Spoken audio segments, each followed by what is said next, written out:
one of the biggest experiences or one of the biggest lessons that I've learned is the difference between the employee mindset and the owner or entrepreneur mindset. And you hear, well, it's a completely different mindset. But I really didn't understand exactly what they were talking about. Like, okay, you just think differently. What does this actually mean? And what it came to mind, which I realized, was this, that when you are an employee, you are waiting for things to come to you. What I mean with that is, usually when we go to a job, we have a certain time schedule. So we get there, we'll say 9 to 5, right? So we get there at 9. We're there until 5. We're already expecting something to happen. Meaning, we have an expectation of when we need to start. We have an expectation of when we need to finish.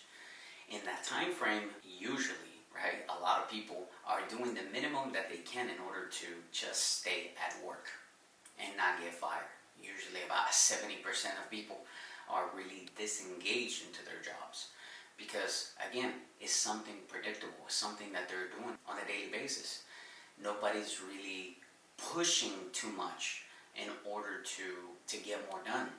So again, we are expecting for something to come to us. When we're an employee and we're thinking as an employee, again, we're sitting down, we're waiting for things to come up, for your boss or someone else to come to you and tell you, hey, I need this to get done. And then things start to roll in. But we really don't make the effort in order to go out and do something extra, usually. When it comes to being an entrepreneur or a business owner, now it's all up to you. Nothing is coming to you, right? Sometimes we hear that famous phrase, and it's, if you build it, they will come. That's totally understandable. The problem is, if nobody knows you, nobody's going to come to you. So now the work needs to be put out instead of waiting for. So when I started my first business, I remember that. I remember how I thought, well, I just open up my doors. Everybody's going to come flocking to me. You know, everybody's going to come to me. They're going to want my services.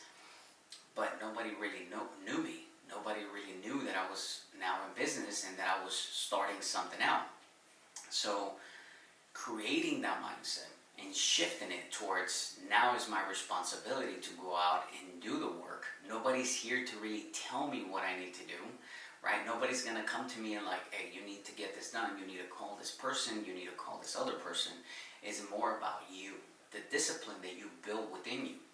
So discipline is one of the greatest things that you need in order to be successful by yourself as an entrepreneur, which usually, even this is something that I thought, and I thought it was really, really great, that when you are an employee, you have a lot of luxuries. Actually, being an employee is a luxury. Think about it this way. Now, it might sound like, well, I'm going to work and this is not really a luxury. The reality is that you do have luxury when you're an employee. The reason I say this is because of this. When you're an employee and you say, man, I really don't feel like going to work, you can just say like, okay, fine, right? You call in and you say, hey, I'm not feeling good, I'm not going to go in. And whatever, nothing happens. You come back the next day, the same thing is going on, there's no problems, there's things coming to you and you need to get done. There's work that you need to do. But when you're an entrepreneur, the difference between the discipline that you have and you can implement and something that you don't need to do, right, is really going to be the crucial part of how successful you are. And what I mean with this is, again, nobody's going to come to you and tell you what you need to do. So if you don't show up one day, that's fine. You're not showing up.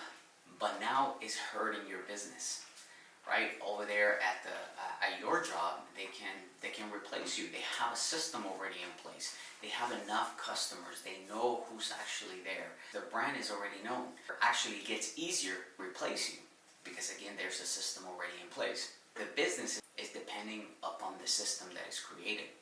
Now, this is a great point that I just thought about. A business needs to be dependent upon you first, your discipline, and then transfer onto a system. That is going to be the main difference. Once you're an entrepreneur, you need to rely on things that are going to be reliable systems, procedures, ways of keeping the business healthy and thriving. When you're an employee, you just think about, what are my tasks? I'm going to get this done and forget about the rest. You don't think about a system, you don't think about a procedure. Procedures are already in place. You're just there to do a task. Being an entrepreneur is a way of being. It's a way of developing yourself. It's a way of making yourself be more disciplined, being more intentional with what you do. So being a business owner actually creates a demand on you in order for you to become the best version of you, instead of just being an employee and just being good at one task. So that is what I've learned. The difference between going from just having a job to being able to have your own business. And again, is you hear it all the time. It's a different mindset, but this is what I actually learned. You get to a point where things are just happening for you, and you get to a point to understand as an employee that in reality, that is what we believe, or that is what we think is going to happen with our business, that things are just going to come to us. You need to do the work. You need to go out there and put the work out. So that is one of the things that I've learned, and I just wanted to share it with you guys. So hopefully this helps, and I'll see you guys on the next one.